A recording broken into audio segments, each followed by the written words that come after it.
Bueno, entonces a partir de ahora vamos a empezar a ver el segundo tema ya de la unidad 2, que tal como ha puesto Ángela en el chat, es el de Eduardo Lazo, que se llama Métodos de validación en las ciencias naturales. Voy a compartir pantalla, así ya... Puse sociales, pero es naturales. Ahí lo voy a corregir. Ah, claro, sí, es natural.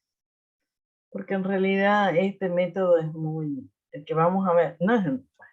Perdón, justamente tenemos que ver eso. Cómo introduce el tema Eduardo Lazo, ¿no? Y cómo ya desde la primera presentación aparece ya la discusión si hay un método, si hay más de un método. ¿Por qué? Porque en realidad en ese texto, que se llama así, es un capítulo de un libro de Esther Díaz que se llama La posciencia. La pregunta que se hace Lazo y a la cual está respondiendo es ¿por qué? ¿Por qué por empezar se le da tanta importancia al método científico? ¿Por qué ese camino, esa serie de pasos que constituye el método, le da cientificidad al conocimiento científico? En todo caso, ¿cuáles son esos pasos que tienen tanta importancia, ¿no? Y además, ¿esos pasos son siempre los mismos? ¿Esos pasos significan que hay una sola manera de hacer ciencia o hay más de una manera? Con esas preguntas es con las que Eduardo Lazo va a trabajar este tema. Y básicamente lo que dice en la parte que hace como la introducción al tema, lo que dice Lazo es que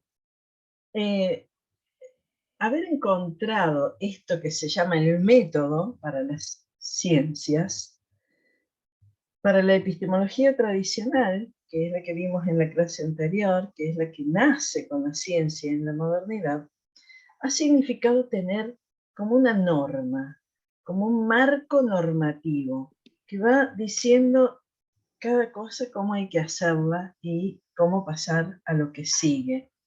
O sea, va estableciendo esos procedimientos que deben seguir los científicos. Y eso es lo que le da cientificidad y validez a los resultados así obtenidos. Pero además, dice Lazo, al tener esos pasos y al seguirlos, esto le da también imparcialidad, transparencia al conocimiento, porque en principio, si se dice que el conocimiento se ha obtenido haciendo esto, esto y esto, eso lo podría controlar cualquier persona con, bueno, cierta preparación, porque podría replicarse todo eso que se hizo para ver si efectivamente los resultados son esos. O sea, el tener una serie de pasos, primero te da esa tranquilidad. Estamos haciendo las cosas de manera correcta, no puede fallar. Pero además, cualquiera puede comprobarlo. Ya vamos a ver que esto sí tiene mucho de esto, pero también eso se podría cuestionar, porque tampoco es que cualquiera, no es así, no es que, por empezar, los que no tenemos una formación disciplinaria, porque además hay que ser un experto en un determinado campo y en ese campo, en un determinado tema, podría ser, pero no es que eso podríamos, cualquiera de nosotros agarrar un protocolo de actuación de un informe de investigación y repetirlo, replicarlo. Hay que tener mucha formación específica en esas cuestiones para hacerlo. Pero lo cierto es que por esta doble condición de marco normativo que a su vez le da legitimidad y transparencia a lo que se hace, es que se considera que si hay algo que distingue al conocimiento científico es que se obtiene a partir de un procedimiento protocolizado, metódico, que además está debidamente registrado, ¿no? Bueno, de eso se va a tratar toda esta unidad, porque para los que defienden la concepción epistemológica tradicional, esto es central, es central. Bueno, y entonces, ¿qué vamos a ver? Que en la epistemología tradicional no hay dudas respecto a la importancia del método y de la centralidad del método para obtener el conocimiento y que eso sea científico. En todo caso, la gran discusión al interior de esta postura es entre dos posiciones que se van a llamar los inductivistas o los deductivistas. ¿Por qué? Porque ya vamos a ver que los que defienden, los primeros, los que vimos como los primeros autores del positivismo, que defienden al método científico, se están refiriendo al método basado en el razonamiento inductivo. Los primeros positivistas fueron inductivistas. Son herederos de una tradición empirista que tiene al método inductivo, ya vamos a ver por qué, en un lugar central. ¿Y por qué no son todos los positivistas o los que, a ver, vamos a llamarlos los que están en la epistemología tradicional? ¿Por qué no son todos inductivistas? Porque el inductivismo tiene problemas, las vamos a ver también en la clase de hoy, vamos a ver el inductivismo y sus problemas. Y esos problemas llevaron a reconsiderar el lugar de la, de la inducción en el trabajo del científico. ¿Por qué? Porque la inducción no es un razonamiento lógico válido. ¿Pero cómo? ¿No es que la lógica era lo central? Bueno, vamos a ver, la inducción desde el punto de vista lógico no es válida. Entonces, eso llevó a la reformulación de un inductivismo ingenuo en un inductivismo más sofisticado y finalmente en lo que se llaman los métodos deductivos o deductivistas. Pero bueno, esto no se preocupen que lo vamos a ver, tenemos todas las clases que tenemos antes del parcial dedicadas a estos temas, así que vamos a ir por parte. Básicamente hasta ahora entonces, hablan de la centralidad del método, pero se dividen las posiciones en inductivistas y deductivistas. Los inductivistas le asignan un papel central a la inducción y los deductivistas no, le asignan ese papel al razonamiento deductivo. Y básicamente, ustedes, quienes están acá en esta materia, tendrían que tenerlo muy claro esto, qué es un razonamiento inductivo y qué es un razonamiento deductivo. Si tuviesen, como era antes, una materia en el secundario que es lógica. Pero esa materia, cuando yo empecé allá lejos y hace tiempo, a dar clases de filosofía, muchas de las horas que dábamos los filósofos era de lógica. Y la verdad es que ahora me parece que muy pocas modalidades ha quedado, no sé, pero ya en los últimos años que yo estuve en el secundario no había lógica como materia. En todo caso la dábamos como No, a veces una unidad, es una unidad temática. es una unidad dentro de otras, sí. o de una metodología o de una introducción a la Sí. filosofía. Claro. Bueno, la cuestión es que antes, creo que en el secundario no había quien no distinguiera los razonamientos inductivos de los deductivos. En cambio No sé ahora, si acá entre las estudiantes presentes, si alguien tuvo lógica y tiene idea de en qué se basa esta distinción. ¿Saben en qué se basa la distinción entre deducción e inducción? Porque por ahí alguien estudió, se acuerda. No, dice Marcos. no me extraña, porque No, claro, por lo que estamos diciendo. yo me acuerdo ya, todo en mi vida es hace tiempo, ¿no? Pero bueno, ahora 10 años, no sé, yo todavía estaba en el secundario. Y vinieron unas evaluaciones a los secundarios, pero venían de Nación, que medían los conocimientos de lengua, de matemáticas. De filosofía, les tomaron lógica.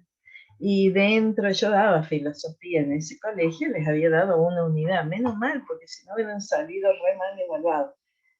pero no sé si eso se sigue haciendo, pero no, ya no tenían la materia lógica, pero dábamos lógica en filosofía. Me parece que, a ver, dicen, no, yo tampoco, y sí, No. bueno, no. Entonces vamos ahora lo vamos a caracterizar muy general. Vamos a empezar como que de cero.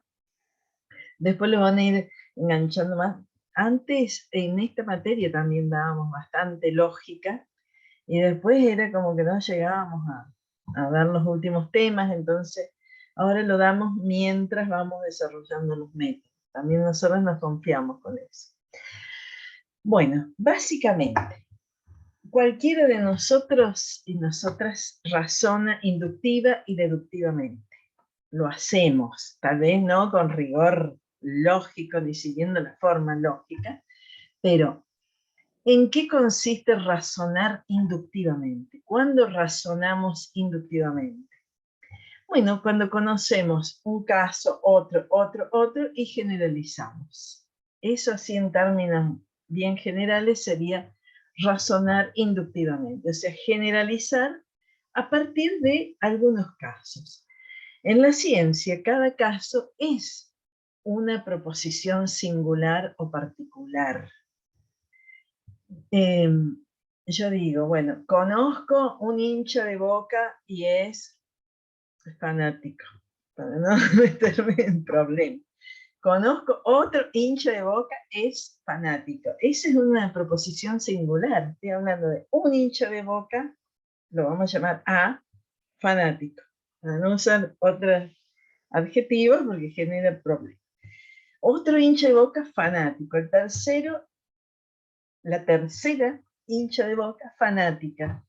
Bueno, cuando ya conocí 3, 4, 5, 6, 10 casos particulares con una condición, lo que hacemos es generalizar y decimos todos.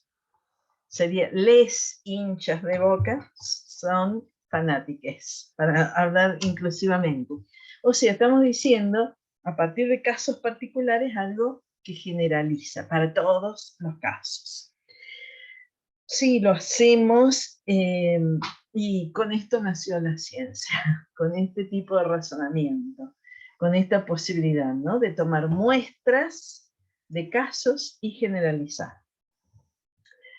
La ciencia de que estamos viendo, ¿no?, las ciencias naturales de tipo empiristas serían. Ahora, vamos a ver que como razonamiento tiene un efecto importante y varios problemas, y a su vez algunos autores empezaron a decir, bueno, no, la inducción no puede ser el método de la ciencia, o el razonamiento inductivo no puede ser la base de un método científico que tenía todas las exigencias desde el punto de vista lógico, ¿no? Entonces, por eso, los deductivistas van a proponer que la ciencia use el razonamiento deductivo, que es mucho más confiable, porque si la forma lógica es la adecuada, el razonamiento es válido desde el punto de vista lógico. ¿Y por qué es válido? Porque es un razonamiento en el que las premisas salen de la conclusión, las premisas llevan a una conclusión necesaria, por lo tanto, la conclusión sale de esas premisas y no hay ningún problema, no hay ninguna otra posibilidad. La conclusión se desprende necesariamente de esas premisas. Ya lo vamos a ver también con ejemplos. Pero lo voy a retomar a esto cuando veamos los métodos deductivos.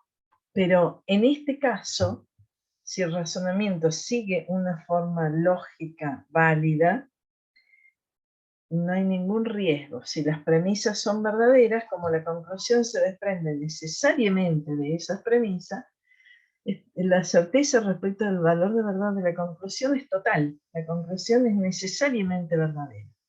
Pero no es lo que ocurre con el razonamiento inductivo. Entonces, hoy que vamos a ver el método inductivo, vamos a ver que Ese es el gran problema con usar este razonamiento en este método. Básicamente. Vivi, sí. Acá Mayra está pidiendo un ejemplo de un razonamiento deductivo. Yo pensaba que podíamos tomar el mismo ejemplo, o sea, la misma situación que tomaste vos para un inductivo. Si yo parto de la premisa, todas las personas hinchas de Boca son fanáticas, si yo parto de esa premisa, todas las personas hinchas de Boca son fanáticas, y después digo, Vivi es hincha de Boca, ¿cuál sería la conclusión de ese razonamiento? ¿Es cierto? ¿Sos hincha de Boca? Te digo, todas las personas hinchas de Boca son fanáticas. Vivi es hincha de Boca. Conclusión. ¿Qué se desprende? Claro, Vivi es fanática. Exactamente. Eso es un razonamiento deductivo. Fíjense que la conclusión se desprende de las premisas. Después hay que ver si las premisas son verdaderas, porque eso es otro tema. Pero si esas premisas fueran verdaderas, ya en las premisas yo estoy de alguna manera sugiriendo lo que sería la conclusión. En cambio, otra cosa es decir, Vivi es hincha de Boca y es fanática, mi hermana es hincha de Boca y es fanática, bueno, todas las hinchas de Boca son fanáticas. Eso sí sería inductivo.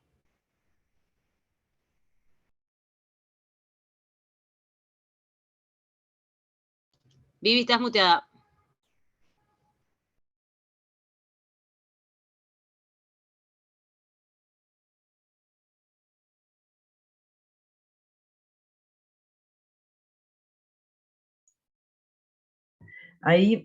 Ahí pude desmutearme, ahora tengo que volver a compartir pantalla, no sé por qué se me muteó.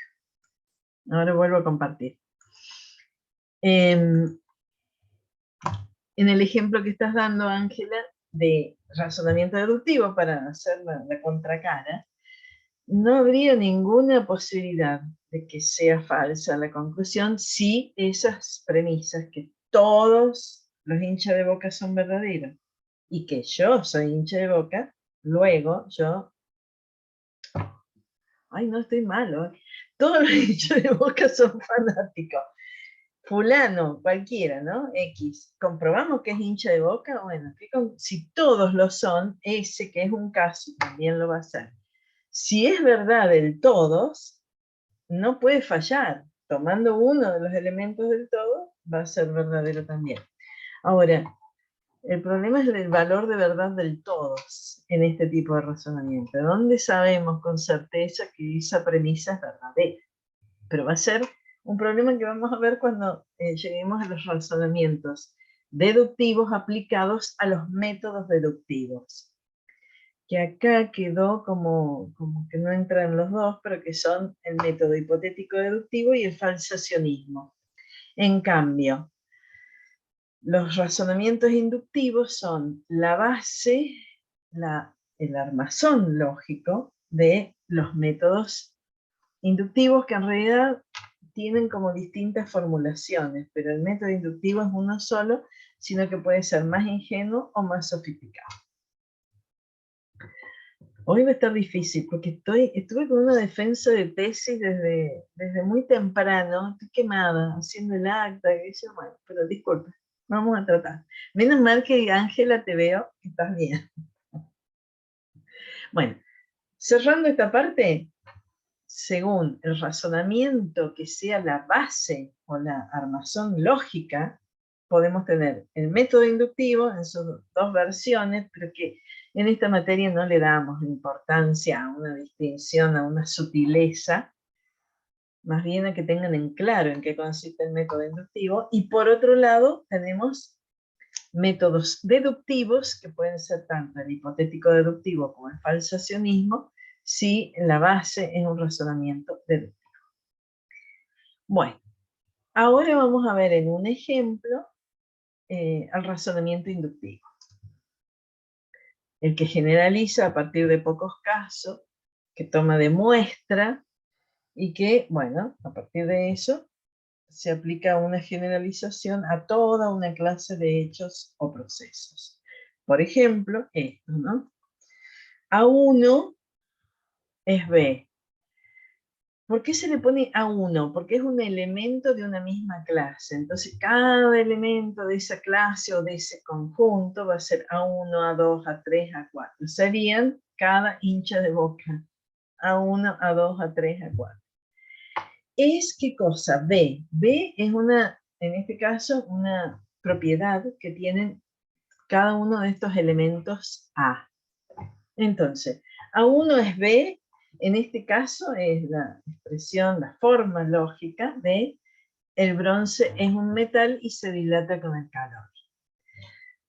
A2 es el cobre, que es un metal, forma parte del conjunto de los metales y que tiene la propiedad B de dilatarse con el calor. A3 es el plomo, que es de esa clase de elementos, es metal y se dilata con el calor y así.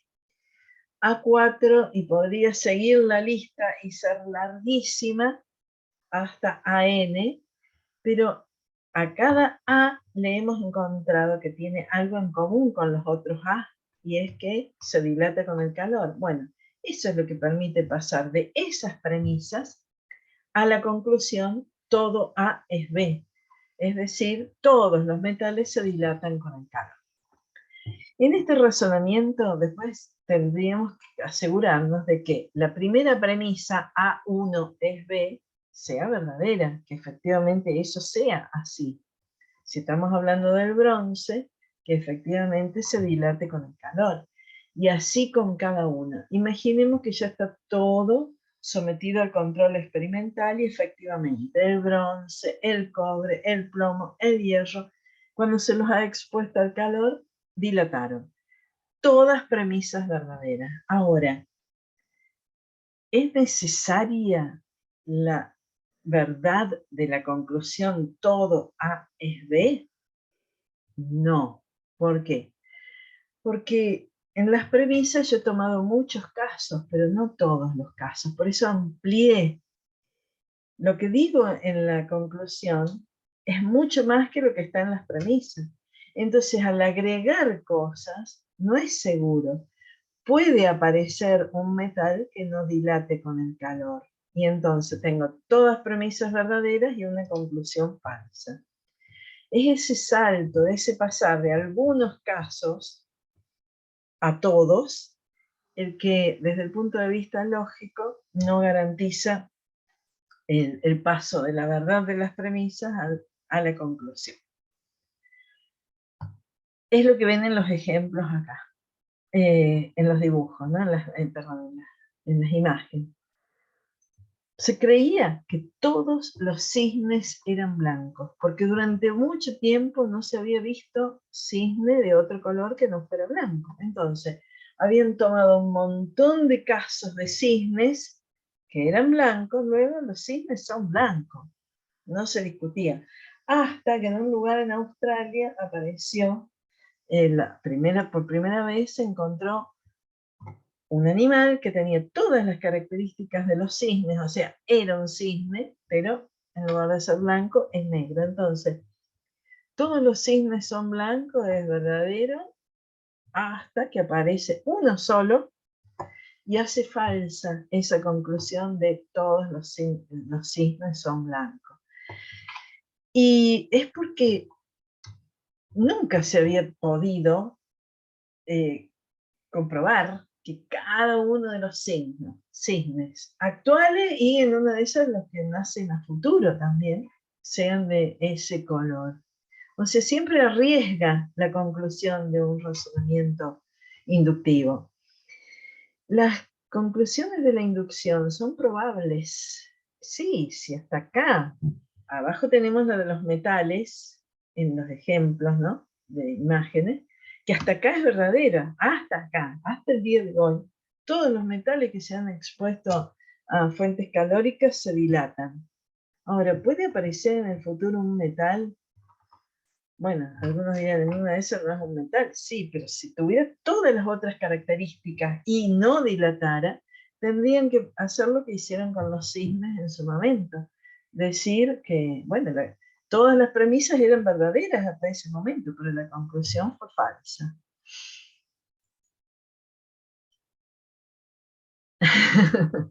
¿Vos creés que pintaron al cisne? Puede ser, ¿no? Que le hayan dado con un aerosol o algo. No, en realidad, Ahí, sí. en el texto de Lazo hay otro ejemplo que está bueno porque tiene que ver con los medicamentos. En la página 123, que dice, Juan tuvo la enfermedad X y se curó con la medicación M. Pedro tuvo la enfermedad X y se curó con la medicación M. Carlos tuvo la enfermedad X y se curó con la medicación M. Todos aquellos que tengan la enfermedad X se curarán con la medicación M, ¿no? Bueno, ahí hay un salto también, porque la muestra es muy pequeña, y aunque fuera una muestra muy grande, nunca se sabe qué puede pasar, ¿no? Son estadísticas, es probable que muchos se curen con esa medicación, pero siempre puede aparecer el caso que no. Entonces no es todos. En realidad es así, estadísticamente las conclusiones a las que se puede llegar por un razonamiento científico es probable, pero no es necesaria que siempre se cumpla. Y eso es un problema para la ciencia, que está buscando leyes universales, porque ¿cómo sabemos que el próximo caso no es la excepción, justamente, que no entra dentro del 100% de los casos, ¿no? Bueno, ¿por qué la inducción como método y el razonamiento inductivo fueron la base de la ciencia cuando nace en la modernidad y con todas estas pretensiones de cientificidad, de seguridad?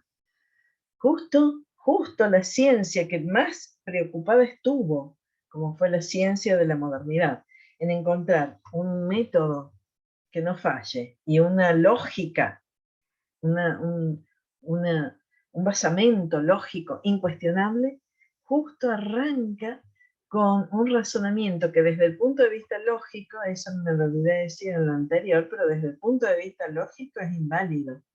No quiere decir que no tenga fundamentos y unos fundamentos muy grandes para llegar a las afirmaciones que ha llegado la ciencia.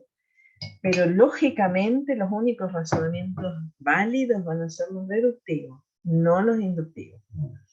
Bueno, ¿por qué?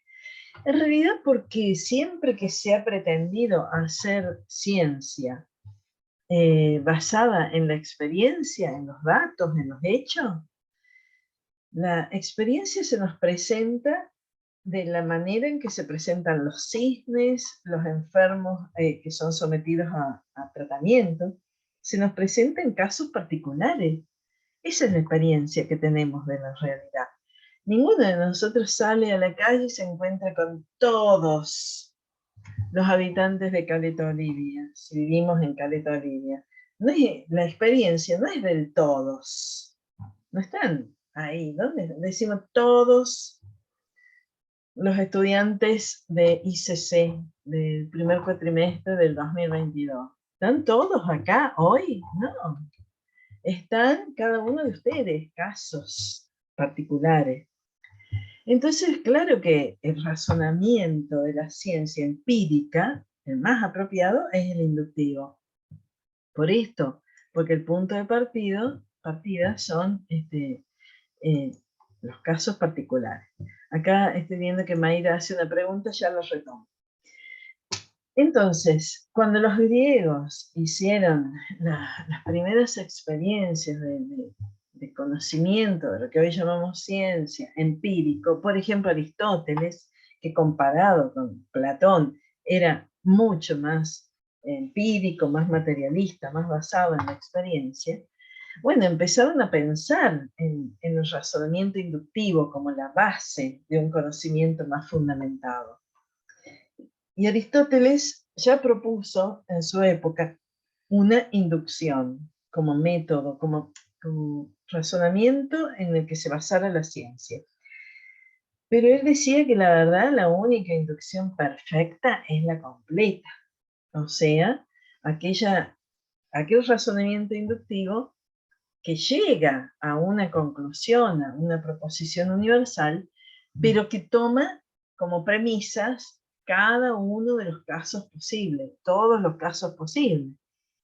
Esa es la inducción perfecta o completa. Esa sería bárbara. Esa sí que serviría y sería la manera de pasar de casos... Por ejemplo, sí. Vivi, ahí en el que yo leí de la medicación y de la enfermedad, la inducción sería completa si solamente esas 3 personas en el mundo tuvieran la enfermedad. Si Claro. solo Pedro, Juan y Carlos tuvieron la enfermedad y se curaron con esa medicación, entonces sí podemos decir que todos los que tuvieron la enfermedad se curaron con la medicación. Pero en la medida en que ellos sean solamente una muestra de los que tienen la enfermedad, no podemos afirmar que todos se curaron con la medicación, porque solo sabemos lo que le pasó a Juan, Carlos y Pedro.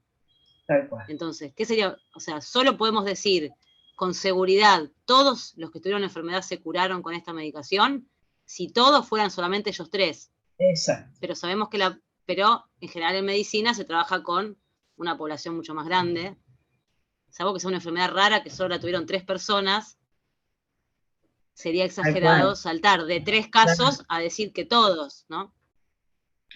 Sería como que los metales fueran esos 4 que había en el ejemplo. Si esos son todos los metales que existen y en todos comprobamos que es verdadero que se dilatan con el calor, bueno, tenemos una inducción perfecta o completa.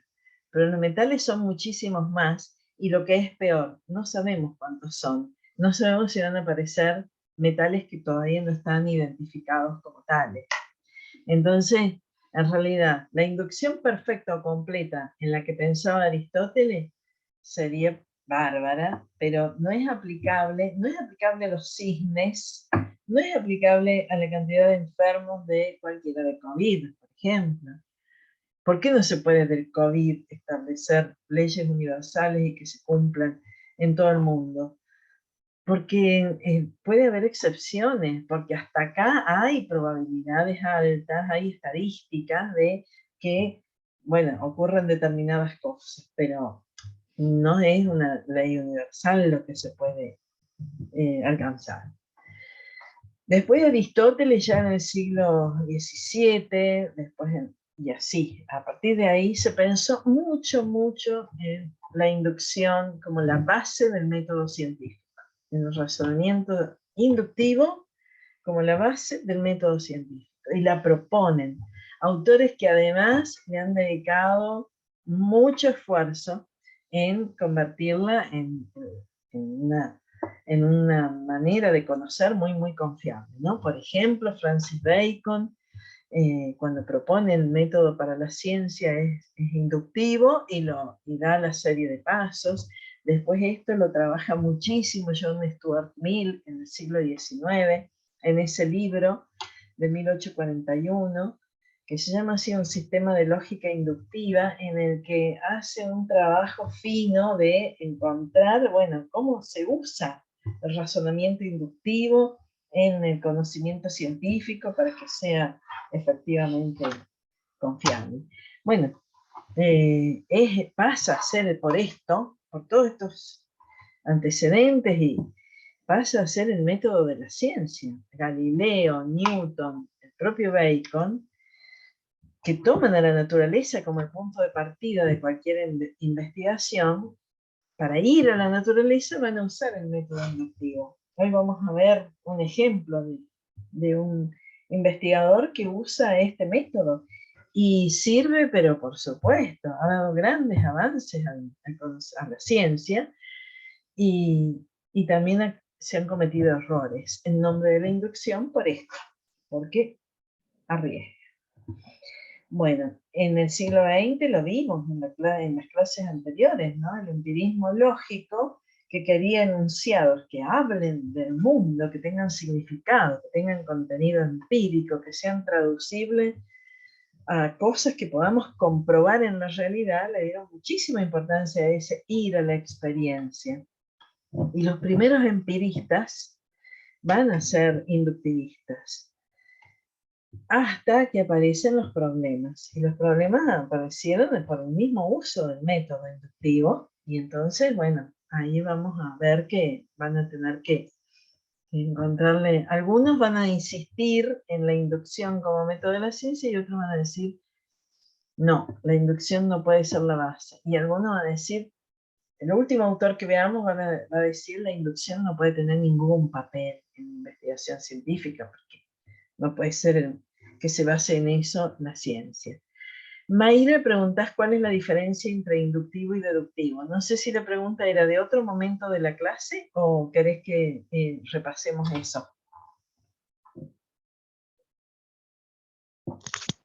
Quería que lo repasáramos porque en el ejemplo que dio de los hinchas, no entendí la diferencia que había entre uno y otro. Vamos para atrás. Los hinchas, ahora estoy en este, ¿no? Pero es lo mismo. El razonamiento inductivo va de casos particulares en los que aparece alguna característica en común o que o se da una relación que se repite. Bueno, en cada una de las premisas hay un caso particular. Por ejemplo acá, el caso particular es el bronce, que tiene la característica de ser un metal y que a su vez tiene otra característica más, que cuando se lo expone al calor se dilata. Ese es un caso. El segundo caso, el cobre. Es un metal, si se lo expone al calor, también se dilata. El plomo es metal, por eso es A. Y para distinguirlo, el bronce es A1, el cobre es A2, el plomo es A3. Es metal y a su vez si se lo expone al calor se dilata. Y el cuarto ejemplo es un metal como el hierro y se dilata. De 4 casos, esas son las premisas del razonamiento, se llega a una conclusión, que todos los metales se dilatan con el calor. Pero ¿están todos los metales en las premisas? No. Hay algunos metales, esos 4. Podrían haber sido más, pero ¿cuándo tendríamos todos los metales en las premisas? Bueno, cuando hiciéramos una enumeración perfecta de todos y cada uno de los metales identificados hasta el momento. Y aún así, ¿estarían todos? No, porque en una de esas hay metales que todavía no se conocen. Entonces, el razonamiento inductivo es una generalización que pasa de casos particulares a una conclusión universal o general. Por eso se dice generalización. Pero tiene un problema, que es ampliatorio. La conclusión dice mucho más de lo que está en las premisas. Por eso, aunque se confirmen cada una de las premisas, y A1 es B, sea verdadera, A2 es B, es verdadera, A3 es B, las 4 premisas verdaderas, la conclusión puede ser falsa. En el caso de los hinchas era, fulana es hincha de Boca, es fanática. Mengano es hincha de Boca, es fanático. Y así. Tomo 18.000 hinchas de Boca, todos fanáticos. Sí, todos esos, pero somos mucho más de 18.000. Entonces, todos los hinchas de Boca está hablando de eso que consideró el razonamiento en las premisas y de otros que no estaban ahí. Es así. Entonces, es un razonamiento que utiliza la ciencia con mucho éxito, pero desde el punto de vista lógico no es válido, porque si fuera válido, garantizaría la verdad el paso de la verdad de las premisas a la conclusión. En cambio, la verdad es que yo no puse ningún ejemplo de razonamiento deductivo, pero es el que daba Ángela. Lo puedo escribir en el chat, ¿no? O sea, dale, por ejemplo, dale. yo pongo, o sea, fíjense la diferencia si yo pusiera todos los hinchas de Boca, lo pongo así en masculino, son fanáticos, ¿no? Esa es la primera premisa. Ya no es la conclusión, fíjense. No lo pongo como conclusión, estoy partiendo de ahí. Primer premisa, todos los hinchas de Boca son fanáticos. Segunda premisa, no sé, vamos a poner mi hermano es hincha de Boca, ¿no? Y pongo mi papá es hincha de Boca. Esas son las 3 premisas. Esas son mis 3 premisas. ¿Cuál es la conclusión que se sigue necesariamente, sin ningún tipo de dudas?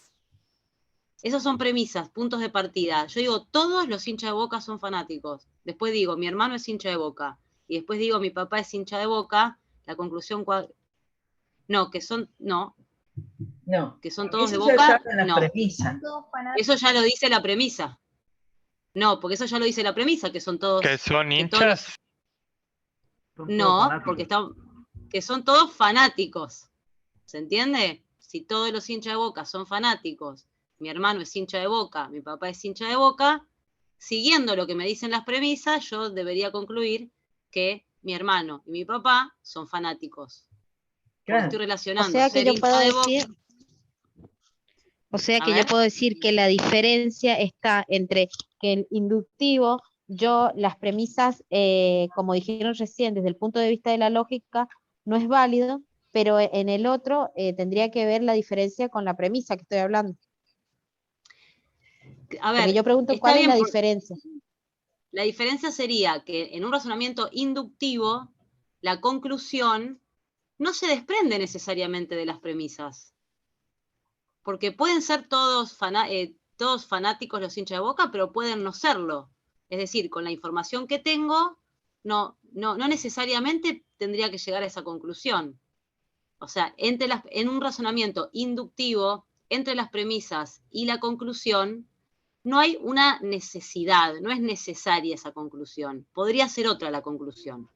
Podría ser que yo dijera, bueno, algunos hinchas son fanáticos, pero no sé el resto. En cambio, fíjense que en el deductivo, la conclusión se desprende de las premisas. No queda duda que esa es la conclusión.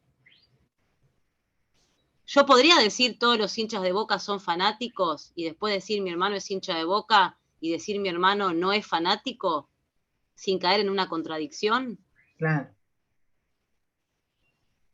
Si yo dije que todos son fanáticos, ¿por qué ahora después digo que no?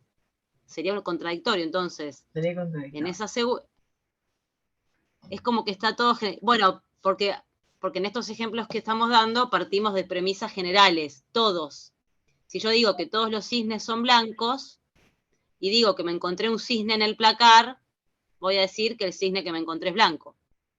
Porque estoy partiendo de que todos son blancos.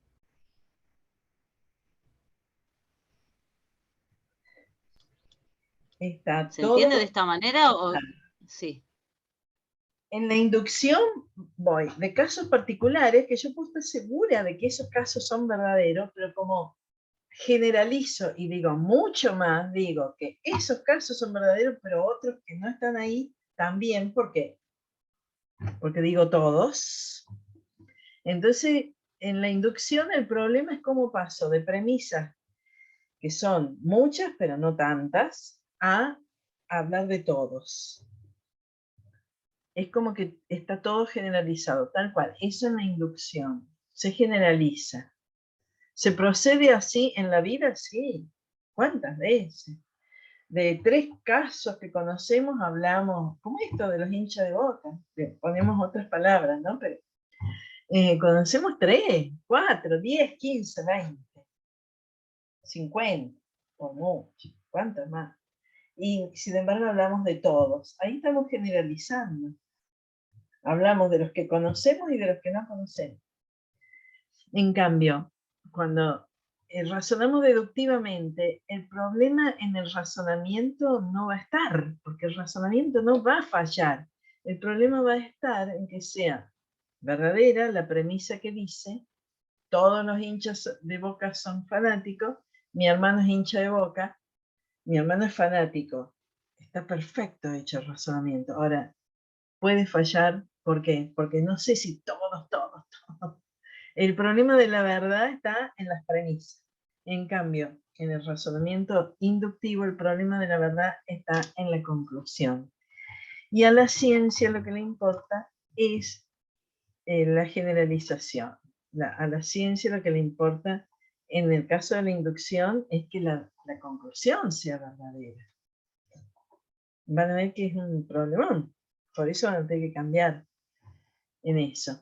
En un momento vi que Gabriel levantó la mano. No sé si persistís con el interés de participar, preguntar algo.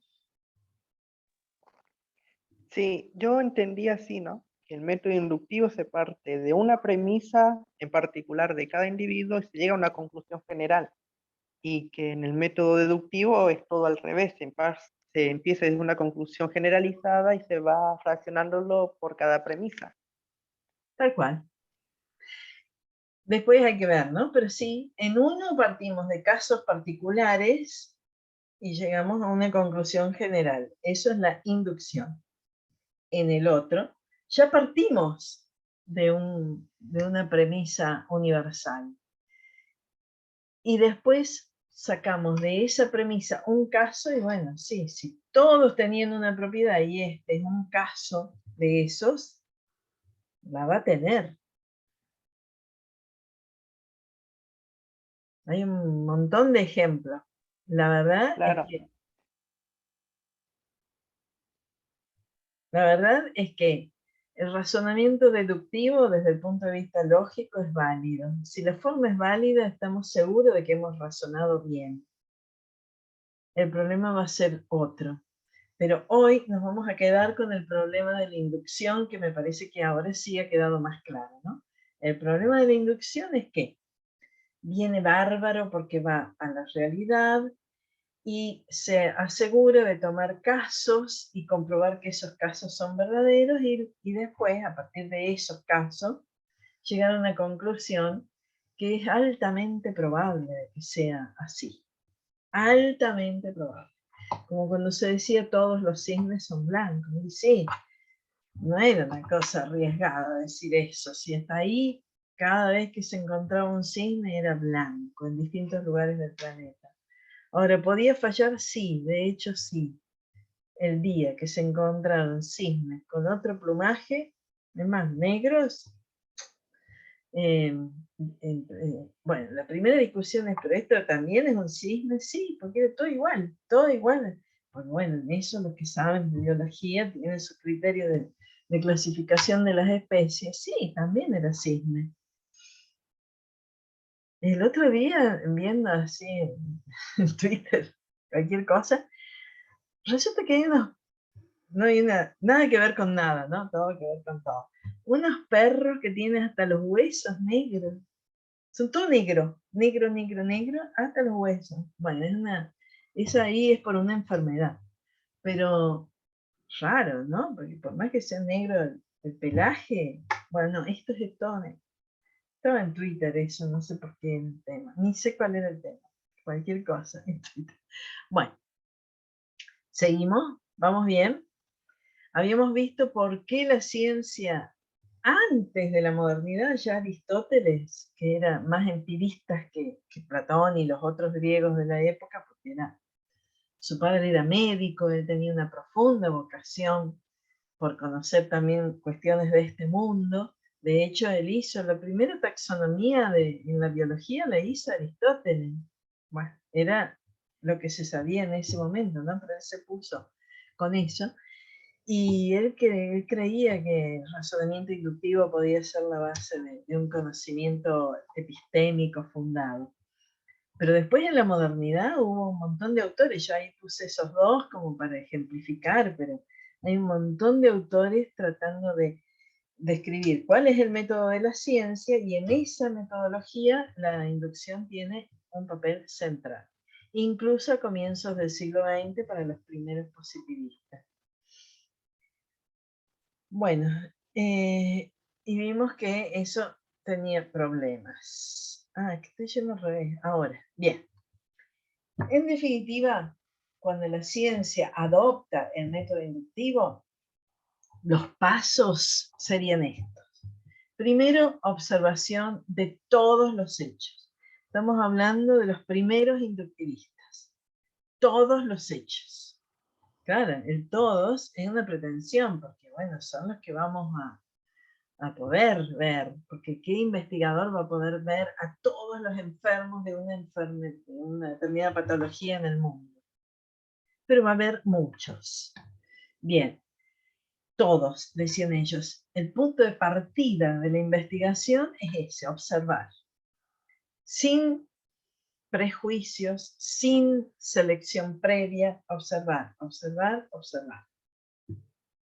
Después registrar todos esos datos, así como estaba en el ejemplo, A1, A2, A3, o sea, identificarlos y observar eso que estemos observando, pueden ser plantas, pueden ser cisnes, pueden ser lo que sea, y traducirlo a todos estos datos en enunciados observacionales o protocolares, que eran de esos que hablaban los positivistas. ¿Se acuerdan que lo vimos en la clase? Creo que fue la anterior. Todos enunciados singulares y verdaderos, porque obviamente no vamos a pretender llegar a nada bueno si tomamos enunciados y vamos falseando, vamos diciendo otra cosa de lo que estamos observando, ¿no? Bueno, entonces, primero observación de todos los hechos sin hipótesis ni a priori. Después registro de todo eso. Después análisis, comparación y clasificación de esos hechos observados y registrados. Y en base a esto, punto de partida la observación, registro, y después en esos registros hacer análisis, comparación, clasificación, bueno, eso es lo que va a permitir llegar a las generalizaciones empíricas. Porque, bueno, al hacer el análisis de esos datos se va a poder encontrar que hay ciertas regularidades, cosas que se dan en todos los casos. Y ahí es donde se postula, en primer lugar, esto ya lo tomé tal cual como está ahí en el texto, pero en realidad más que una ley, ahí lo que se está postulando es la hipótesis. O sea, ¿cómo se llegó a la hipótesis para un inductivista ingenuo? Así, observando, registrando, haciendo análisis, comparación, clasificación, y ahí se hace una formulación hipotética que después es sometida de nuevo al control experimental, porque se ha llegado por inducción. Hay que ponerla a prueba, hay que contrastarla con la realidad de nuevo, hay que hacer experimentos de nuevo. Si eran plantitas, ya lo vamos a ver ahora en un ejemplo, hay que volver a sembrar, a ver si efectivamente es así. Pero esos serían los pasos. Lo único que podríamos salvar es eso, que en el cuarto paso lo que se postula en realidad es una hipótesis y después, una vez que se la pone a prueba, se convierte en ley. ¿Estamos? Es bastante sencillo, ¿no? Nos podemos imaginar que se hacen así las cosas. Bien. Veo que hay algo en el chat. Ah. No, era un comentario tuyo, Ángela, que ya salimos del tema de los cisnes. Bien. ¿Qué van a hacer los inductivistas cuando empiezan a analizar el método y ven que tiene algunas cuestiones que pueden fallar? Van a poner ciertas condiciones a la observación y al experimento. Esas se las llaman condiciones básicas de la inducción. ¿Por qué? Porque la verdad es que en esto de que pueda fallar hay que tratar de minimizar el riesgo de los errores y de las fallas. Entonces dicen, primera condición, el número de enunciados, o sea, las premisas de ese razonamiento con el que va a llegar a la formulación de la hipótesis del grupo que está investigando, bueno, ese número de enunciados que son la muestra, la base de la investigación, tiene que ser grande, muchos, lo más grande posible. Y bueno, una cuestión va a ser, bueno, pero ¿qué es lo más grande posible? Bueno, los inductivistas se metieron en un sinfín de números y de cálculos matemáticos. Es difícil establecer con precisión cuando un número de enunciados que se toman de muestra para una investigación es suficientemente grande o adecuado. Pero hay ciertas estadísticas. Por ejemplo, vamos a un extremo.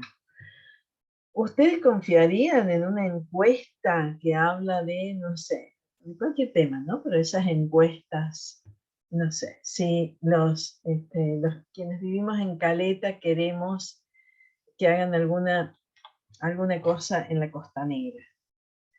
Y dicen, la mayoría de los habitantes de Caleta quiere esas modificaciones. ¿Ah, sí? ¿Y a cuántos le hicieron la encuesta? No, la verdad es que a 5. No, ¿cómo 5? No podemos hablar de los habitantes de Caleta si son el número de enunciados o el número de casos que se toman en la muestra son 5, porque somos muchísimos más. ¿Cuándo empezaría a ser seria una muestra? Y bueno, yo no sé pero obvio que 5 no. Tampoco vamos a ir casa por casa, habitante por habitante, porque además, ¿cuándo los agotaríamos? Acá de nuevo estaríamos tratando de hacer una inducción completa, ¿no? Pero la verdad es que la muestra tiene que ser importante, de acuerdo a la población que se toma, y eso los inductivistas trabajaron mucho. Vieron que cuando se hace una encuesta de opinión o cuando nos preguntan a quiénes vamos a votar, abajo ponen cuántos fueron los consultados, ¿no? Cuántos entraron en esa consulta.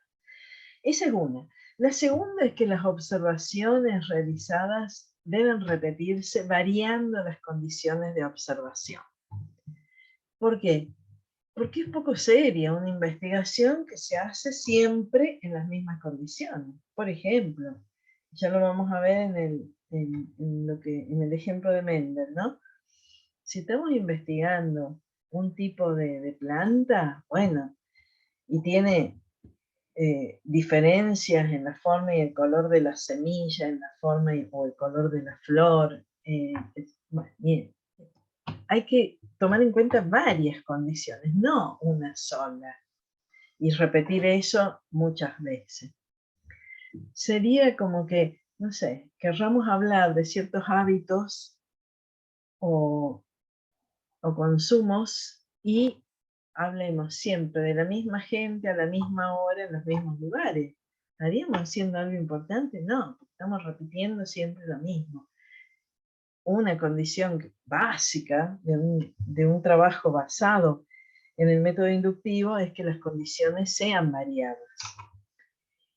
Y la tercera condición que ha respetado... Sí, o sea, pensaba, por ejemplo, yo tengo la hipótesis de que a los adolescentes les gusta el deporte, no sé, o les gustan los deportes acuáticos.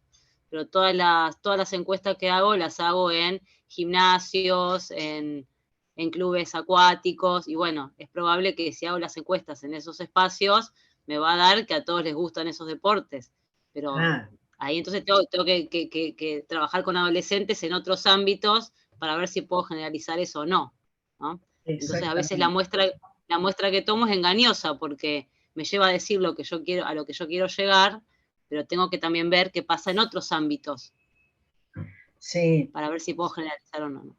De hecho, no solo es engañoso, sino que deliberadamente, por ejemplo, hay programas de televisión, de radio, de medios escritos, que encuestan sobre temas a quienes ven ese programa. Bueno, ya el que ve ese programa ya tiene es como una muestra uniforme, porque por algo escucha o ve o lee eso y no está leyendo otros que tendrían un resultado muy diferente, ¿no? Y sin embargo lo publican como válido, o sea, dicen... Hasta tendencioso. Claro, dicen, el gobierno de Alberto Fernández tiene una aprobación de cierto porcentaje. Y depende qué medio hace esa consulta, porque un medio más afín al gobierno va a tener un resultado muy distinto a un opositor. Es así. Entonces, por eso es una condición esto, ¿no? Que no sean muestras homogéneas, pues primero que distorsionan el resultado, pero además que tampoco darían gran información, ¿no? Están siempre hablando de ese sector nada más y la ciencia va por más. Y a su vez, y esto sí que es una discusión que terminó rompiendo filas en el inductivismo, ninguno de los enunciados observacionales, decían los inductivistas los primeros, debe contradecir la ley general que se va a inferir, porque si hay uno que es contradictorio, y lo vamos a ver ahora con Mendel, no, ya no puedo decir todos, si tengo datos que no daban para afirmar el todo, ¿no? O sea, para decir todos no me puede haber aparecido ningún enunciado contradictorio con lo que estoy diciendo, porque si no, es falso el todos o estoy tergiversando los datos. En todo caso, voy a tener que decir que un porcentaje altísimo tiene esa condición. ¿Estamos hasta acá? Se entiende que este es el esfuerzo de los inductivistas de darle otro basamento al método para estar más confiables y que los errores no sean tan importantes. Bueno, ahora todo esto lo vamos a ver en el ejemplo. Este es un ejemplo paradigmático de la investigación hecha con este método. Ustedes ahí en el aula van a tener un documental muy breve, muy cortito, que está hecho en el lugar mismo donde este monje, Mendel, hizo las investigaciones, en el monasterio donde él investigó. ¿Cuándo? Hace muchísimo, pero fíjense, de 1856 hasta 1963, o sea, trabajó muchos años, 7 años completos. Estudió 30.000 plantas. 30.000 es una buena muestra y sí, podemos decir que es confiable lo que hizo Mendel. De plantas de guisantes o chícharos, bueno, son como porotitos. Y primera condición la cumplió. Una muestra lo suficientemente grande. Además, ¿solo miraba la forma de la semilla? No, miró 7 pares de características de las semillas y de las plantas, que son esas que tienen ahí en el gráfico de la izquierda. O sea, Mendel tiene todo para decir que hizo las cosas bien, y efectivamente, sí, hizo las cosas bien. Hizo experimentos mucho tiempo. Además hizo las cosas bien también eligiendo a estos guisantes para hacer las investigaciones. De hecho, él empezó con abejas y no me acuerdo qué otro, no sé si no había empezado con ratas, y abandonó. ¿Por qué? Porque también una investigación, para que tenga esta dimensión, tiene que basarse en este caso, en plantas que se reproduzcan rápidamente, que no sean de altísimo costo.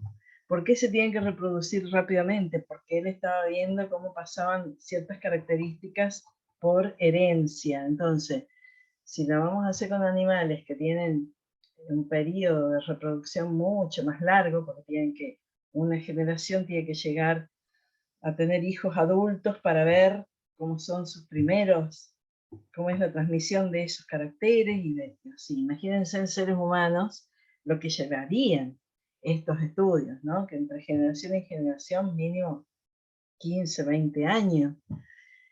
Bueno, no, él lo hizo con plantas que eran rápidas de reproducirse, y además tomó a propósito al guisante porque tenía todas estas características. No son todos iguales, no tienen el mismo color de flor, ni la misma vaina, ni son altas iguales las plantas. O sea, es el ejemplo.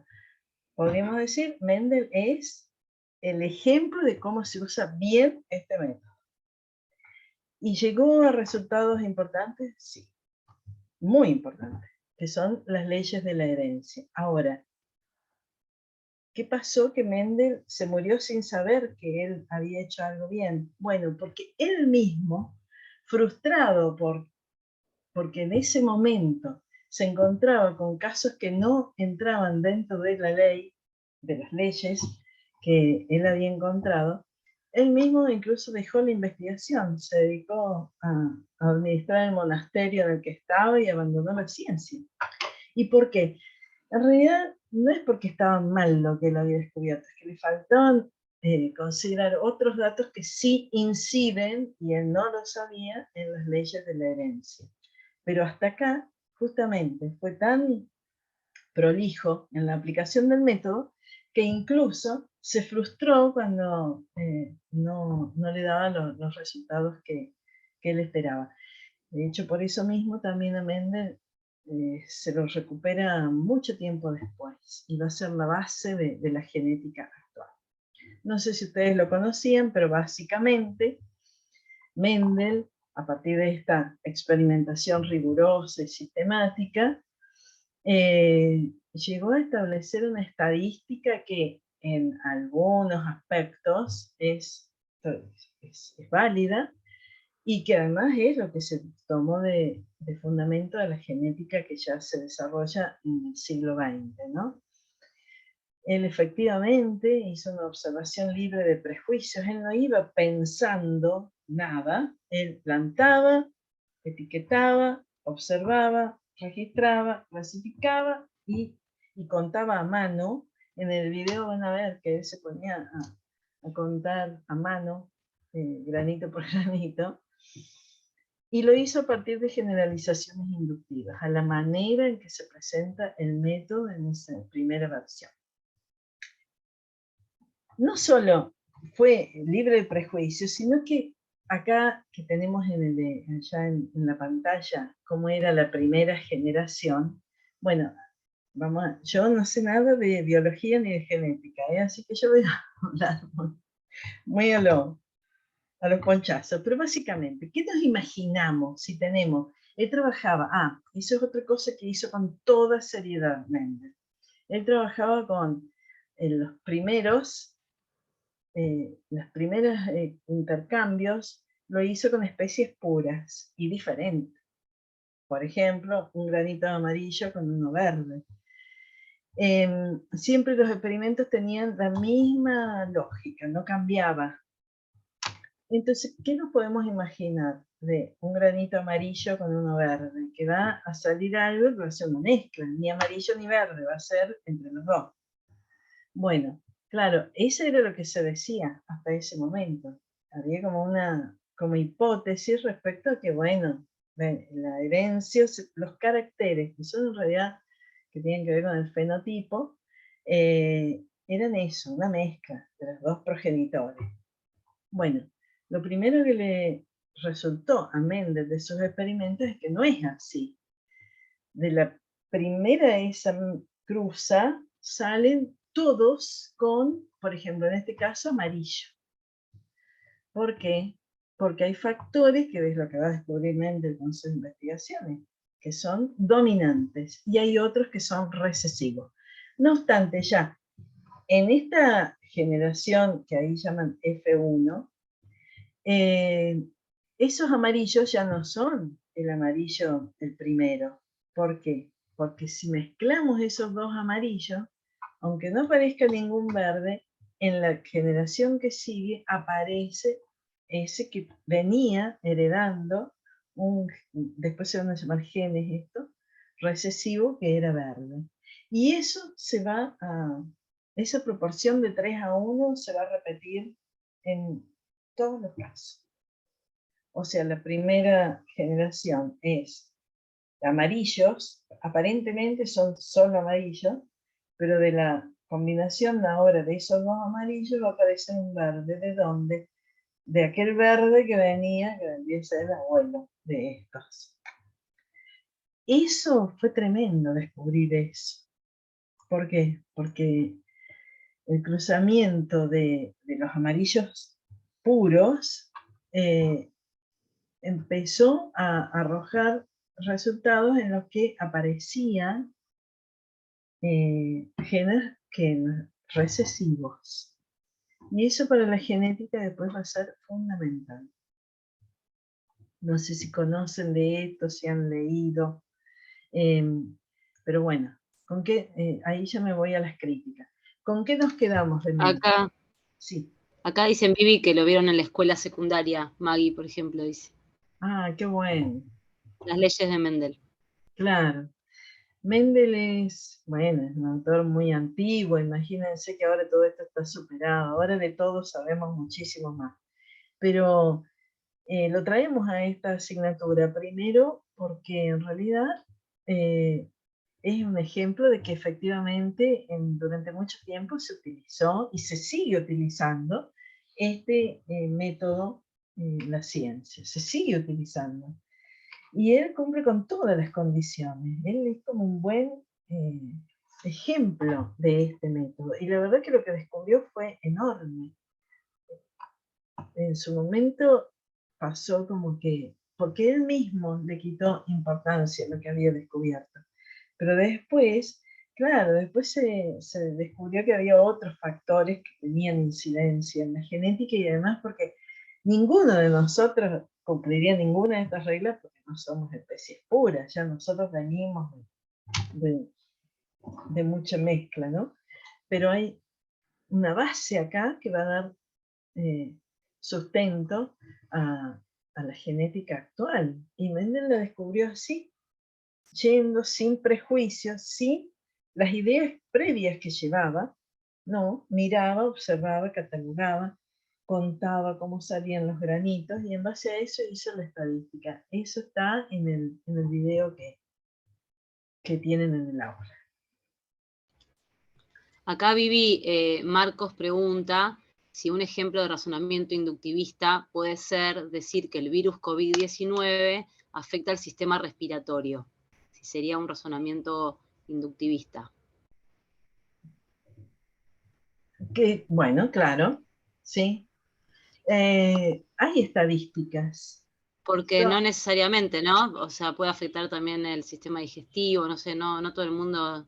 Claro, pero... O sea, mientras haya excepciones es porque el razonamiento no es exacto, digamos, es probabilístico. La mayoría de los contagiados por COVID tuvieron algún tipo de afección en el sistema respiratorio.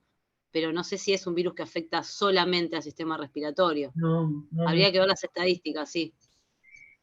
Pero Claro. está bien, al no poder determinarlo con seguridad, porque puede haber algunos casos donde no se haya visto afectado, podríamos decir que, bueno, es un razonamiento inductivo. Porque también otra cosa, ¿sí?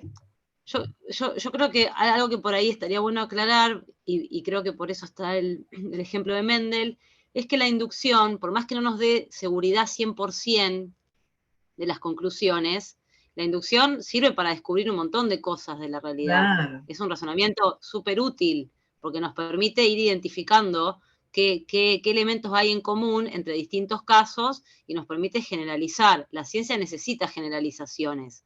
Necesitamos una descripción más o menos general de cómo funciona el COVID, por más que después haya excepciones, ¿no? Entonces, el problema es cuando hay buenas inducciones y malas inducciones. Las buenas inducciones son las que están basadas en muchos casos, en pruebas distintas, en mucha experiencia, y las malas inducciones son las que se apuran a generalizar cuando no hay información suficiente. Pero que la inducción tenga problemas no significa que no sea útil y que a veces no salga bien, ¿no? Eso creo que... Bueno, justamente, podríamos... qué buena esa aclaración que hiciste, Ángela. A la inducción nadie le quita el valor que tiene en la historia de la ciencia y además como manera de llegar a la formulación de una hipótesis. Con respecto al COVID, claro que se han hecho muchas estadísticas probabilísticas porque que no dan un 100% de los casos, pero evidentemente hay una estadística importante de la cantidad de personas afectadas en el sistema respiratorio por el COVID. Yo cuando leía la pregunta pensaba, seguro que eso es el punto de partida de una investigación. No sé si se sigue con un método inductivista o a partir de ahí después se trabaja de otra manera, ¿no? Pero la verdad, las hipótesis que se fueron formulando sobre el COVID tienen un origen inductivista porque fue así. De la cantidad de casos empezaron a aparecer como que, bueno, el 80% tenía esto, o se lo dividió por franjas etarias, porque la investigación permite todo eso. Ejemplo, yo tuve COVID y seguramente todavía es poco lo que se sabe respecto a las consecuencias del COVID o qué quedan, ¿no? Después de haberlo tenido. Yo lo tuve en noviembre, hace más de un año que lo tuve, en noviembre, pero no del año pasado, del anterior.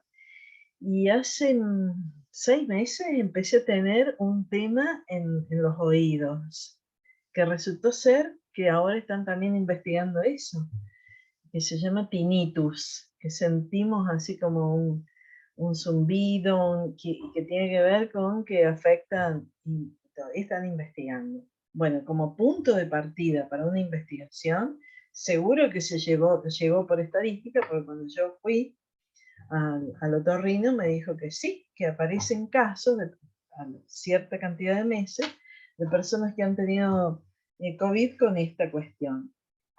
Y así.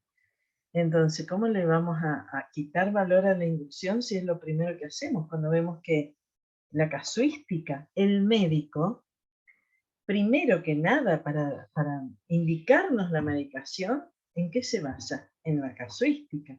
Dice, tuve un paciente con COVID y tenía esto, viene otro que tuvo COVID y tiene esto, y va haciendo como una estadística propia incluso, ¿no? Y, bien. Maggie dice, lo de Mendel. Bien, ya pasamos entonces de acá.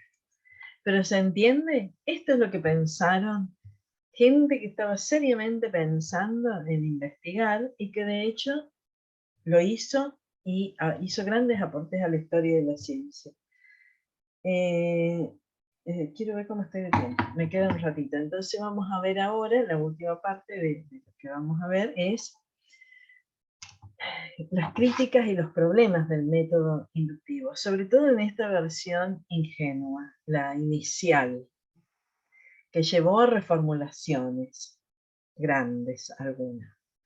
Bueno, la primera crítica insalvable es como lo que los parte al medio a los que defienden este método, es que se basa, el método inductivista se basa en un razonamiento que desde el punto de vista lógico no es válido. No se lo puede justificar al inductivismo ni desde el punto de vista lógico, ni siquiera por acumulación de casos, porque se podría apelar a la justificación del método inductivo pensando en que se ha usado mucho. Mendel no es un caso aislado. En Newton, las leyes de Newton, bueno, tendríamos que hacer una historia de la ciencia. Muchos investigadores llegaron a conclusiones válidas usando el método inductivo, pero no todos. Entonces, no podríamos usar la inducción diciendo, este investigó inductivamente y sus avances hasta ahora no han sido refutados. Este también, este también, este también. Entonces, todas las investigaciones inductivistas son válidas.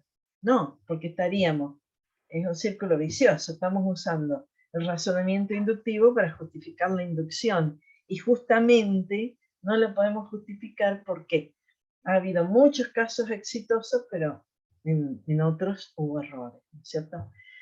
No tiene justificación lógica ni en la historia de la ciencia y la acumulación de casos en que la inducción realmente sirvió, como en el de Mendel.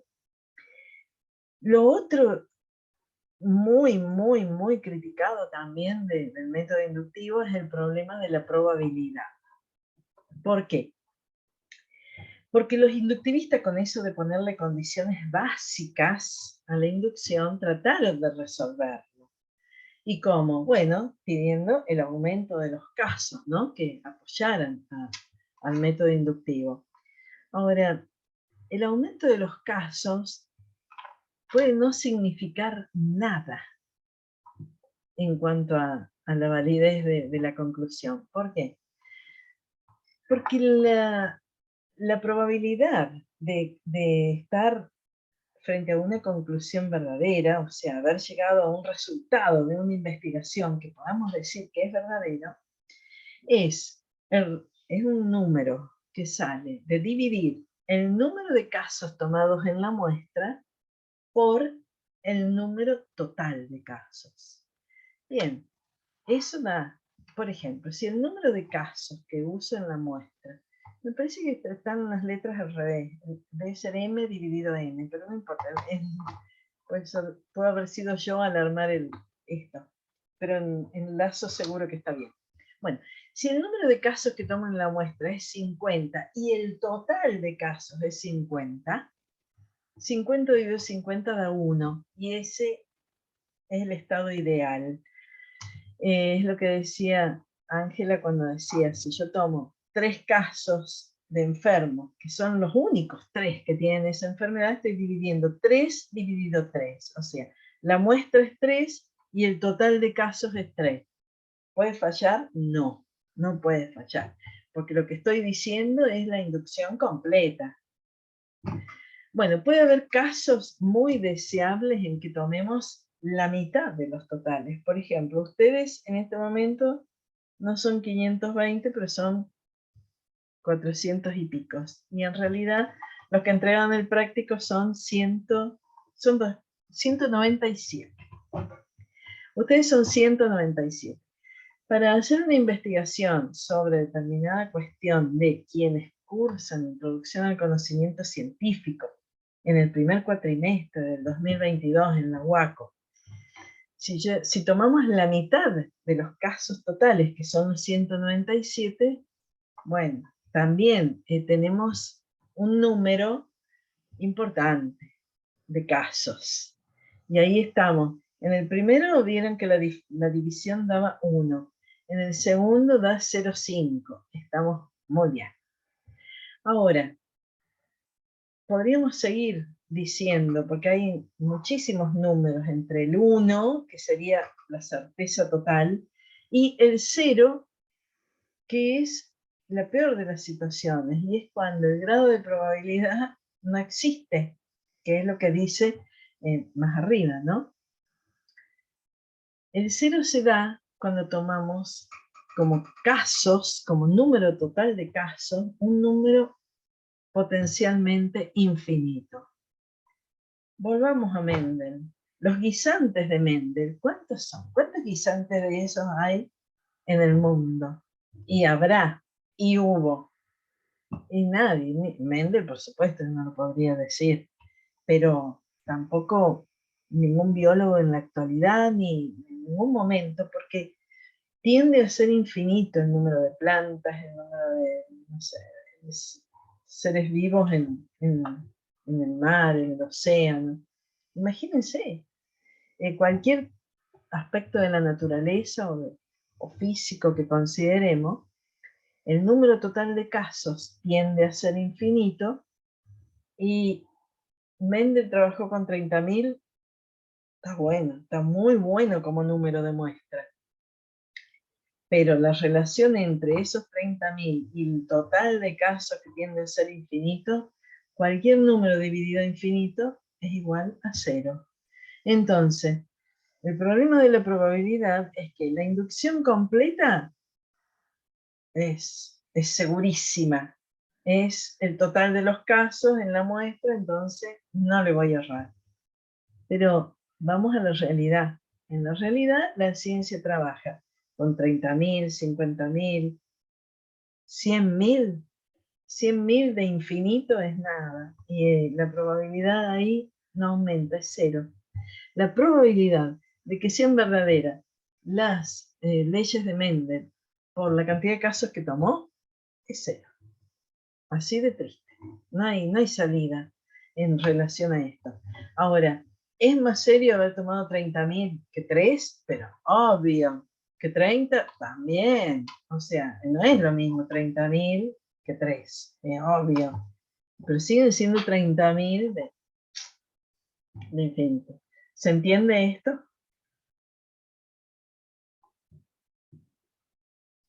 Porque es el problemón. Los inductivistas querían aumentar el número de casos como para, bueno, salir de este atolladero que era, que no podían decir con certeza si las conclusiones de una investigación eran verdaderas o falsas. Bueno, la tercera crítica grande que recibió este método es que ellos decían hay que ir a la realidad, observar todos los casos, observar, sin hipótesis previas, sin prejuicios, etcétera, etcétera. Bueno, es impensable. esto. Solo los inductivistas ingenuos querían que esto fuese así. ¿Cómo vamos a ir a alguna hipótesis Mendel tenía? Está bien, él en sus registros él no dice, pero él con alguna idea fue, porque ¿por qué se puso a sembrar esos guisantes? Es más, ¿por qué decidió que fueran esos aspectos los que iba a tener en cuenta y que iba a seguir el paso de caracteres físicos o fenotipos de una generación a otra? Bueno, la verdad es que con el tiempo fue imposible de seguir defendiendo esta idea para los inductivistas. O sea, cuando el investigador decide qué datos necesita revelar, es porque tiene una hipótesis, porque está buscando algo. Y por eso mismo va a mirar una cosa y no otra. Por ejemplo, yo acá puse uno cualquiera, hay millones, pero si alguien toma de variable rendimiento académico, volvamos, estudiantes de primer año, primer cuatrimestre de ICC en la UACO 2022. Bueno, algunos de ustedes tendrán hijos, hijes y otros no. Bien. ¿Por qué vamos a mirar eso para ver el rendimiento académico en esta materia? Porque hay alguna hipótesis, la que sea, pero que relacione esas dos variables.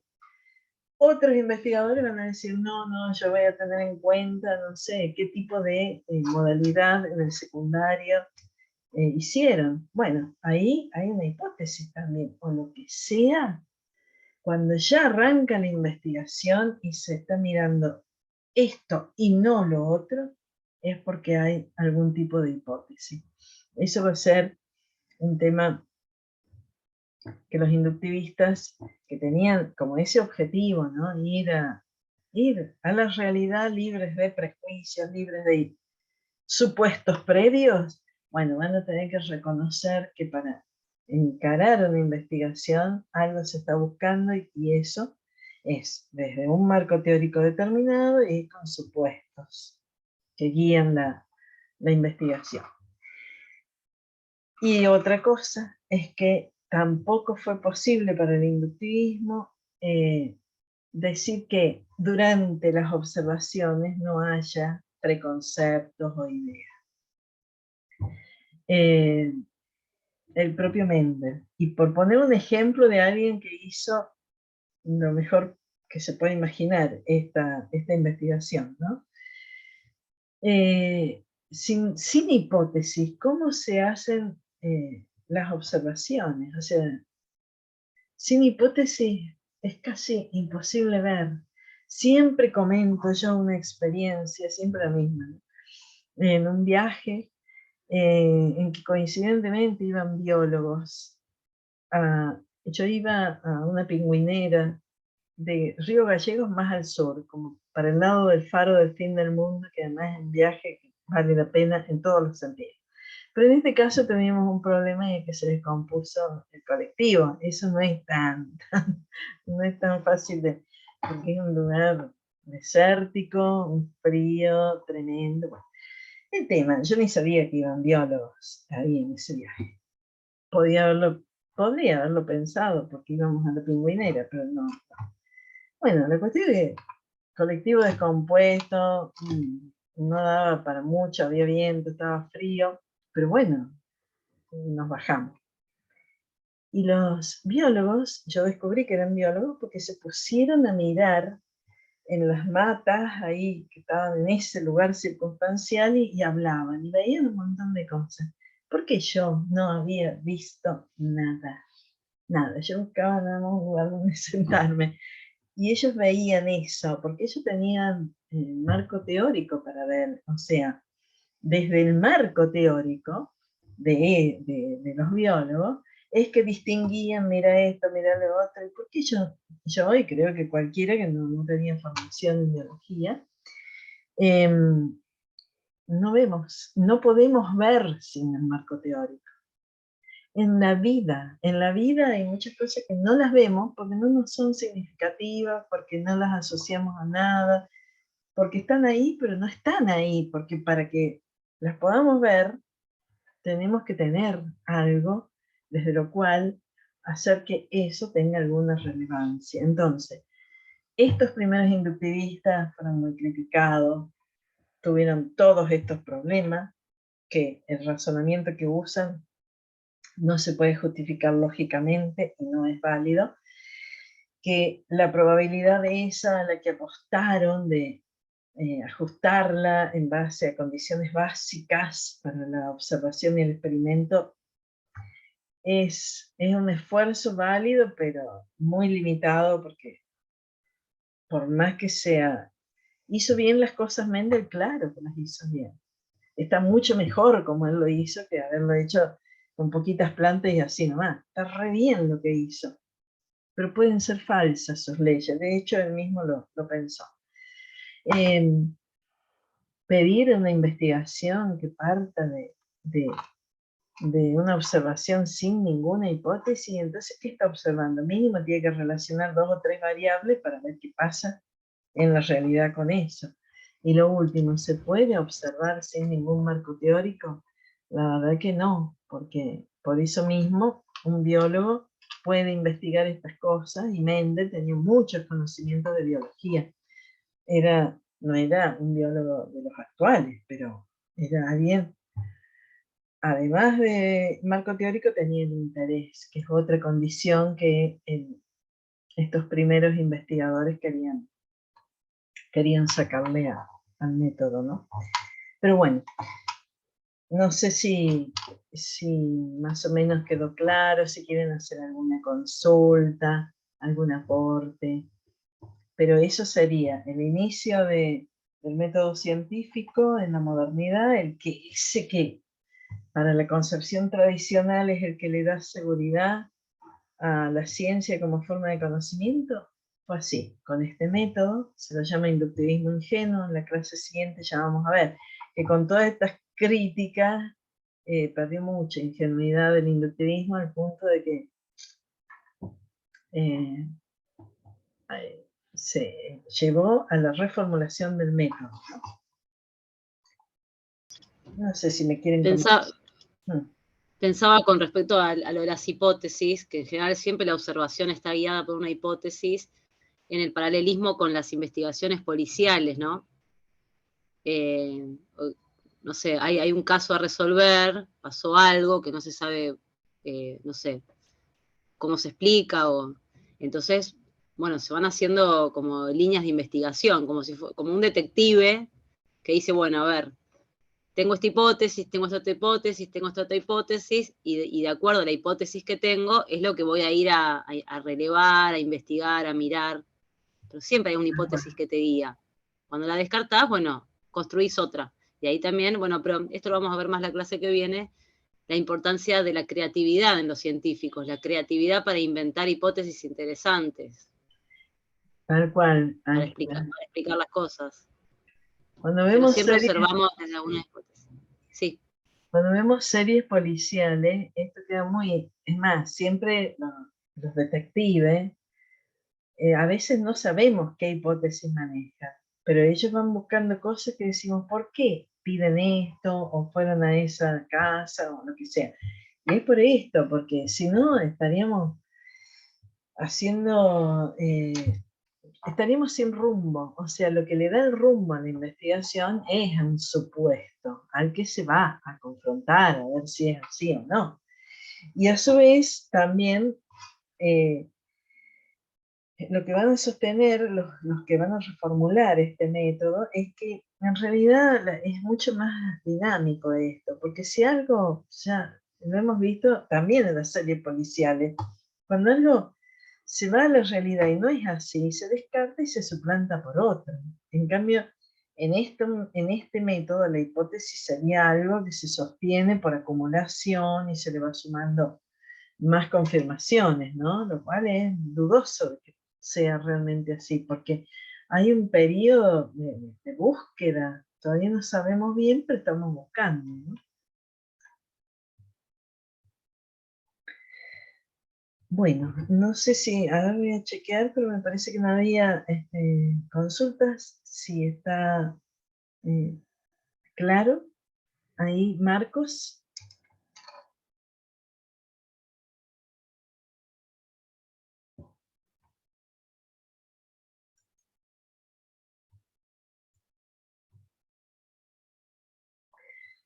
Bueno, Marcos está consultando dónde puede encontrar más. El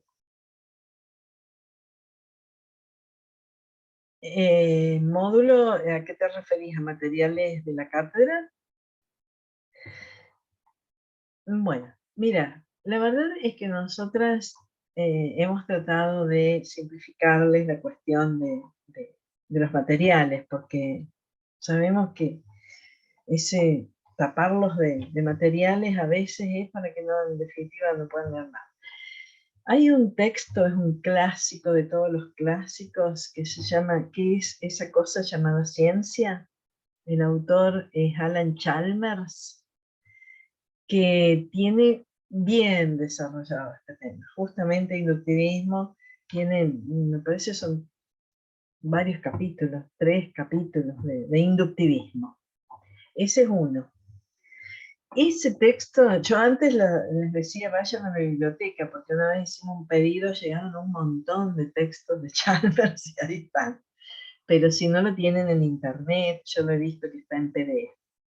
Después hay otro texto que también es un clásico de todos los clásicos, que es Las desventuras del conocimiento científico, de Gregorio Klimovsky. Claro, ahí está, Ángela, qué bueno que lo estás escribiendo. Gregorio Klimovsky y las desventuras del conocimiento científico es otro manual que está perfectamente el inductivismo. Y este que les estoy diciendo, que es un texto de Esther Díaz, que se llama La Postciencia, la verdad que lo hemos elegido. Sí, es cierto que lo elegimos porque era un poco más breve, porque por ejemplo Chalmers está mucho más largo, pero este es un buen texto, el de Eduardo Lazo. Y después, no sé, Ángela, si te acordás de alguno más, así que estemos seguras de que son manuales clásicos. Por ahí desde los aspectos lógicos y no tanto epistemológicos, por ahí se puede ver, hay un libro de Comesaña que habla de falacias y en la primera parte explica bien la diferencia entre inducción Sí, y deducción. Se llama Introducción a la Lógica, creo, o a las sí, falacias. Bueno, no me acuerdo ahora, ahí lo voy a buscar. claro, bueno. Igual, después lo vamos a retomar, estas diferencias entre inducción y deducción, no se preocupen. Ahí lo que hay que pensar que son dos tipos de razonamientos distintos, dos formas de razonar distintos, ¿no? Claro, acá dice Marcos, pregunto porque dijo que no solo estudiemos del Power, claro. Ah, Básicamente, tienen que bajarse el texto de Lazo. Ahí les voy claro. a ver si que está colgado en el aula, ¿no? Pero Ah, después, bueno, hay otros materiales. no, después que vos dijiste esa aclaración, pensé que en una de esas necesitaban ver libros de lógica, que de hecho hay uno que es Irving Copy, El Introducción a ECOPI, la claro. Lógica, ahí inductivismo. Ahí está el método este de las diferencias y de las similitudes de John Stuart Mill. Eso es como mucho para esta materia, ¿no? Pero bueno, si les interesa. Para bibliografía obligatoria para no estudiar del Power es el texto de Lazo. Pero si tienen otro manual, porque a veces puede ser que hayan heredado materiales. Antes me acuerdo que cuando todavía era todo fotocopia, pasaban de un año a otro los materiales de introducción al conocimiento científico y ahí heredaban estos manuales. Antes les dábamos la posibilidad también de ir a la biblioteca, la que tiene libros físicos, pero ahora no sé cómo está trabajando la biblioteca en esto, no lo sé. Está bien, Ángela, eso de que hayas aclarado que el texto obligatorio con ese texto, que es un capítulo de un libro, ahí tienen primero el método inductivo y después van a tener los otros dos que vamos a ver, muy bien desarrollado, sintético, por eso lo habíamos elegido, porque el libro de Chalmers es más largo que en cantidad de hojas. Bueno, ¿alguna otra pregunta, alguna otra inquietud? Y si no, nos estamos viendo el viernes a las 2 de la tarde. Ahí vamos a seguir con estos temas. Miren si Profe. quieren el video. ¿Alguien Soy habló? Manuel. No, Manuel. Manuel, sí. Disculpe, quizá, bueno, ya lo mencionaron en las clases anteriores, pero bueno, quería saber si las guías 1 y 2 las tenemos que elaborar y subirlas al entorno virtual.